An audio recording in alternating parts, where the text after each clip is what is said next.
আসসালামু আলাইকুম রহমতুল্লাহ। আজকের বরিশাল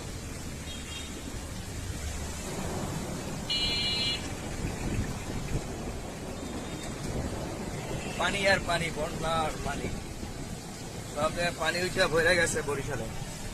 সবাই বরিশালবাসীর জন্য দোয়া করেন। প্রচুর পানি উঠছে।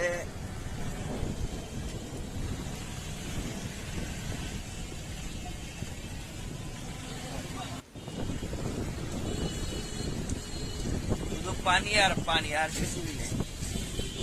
এত পানি উঠছে বরিশালে। এই আজকে শনিবার দিন,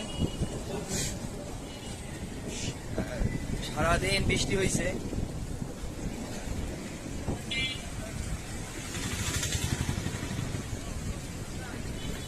পানি আর পানি, এত পরিমাণে পানি উঠছে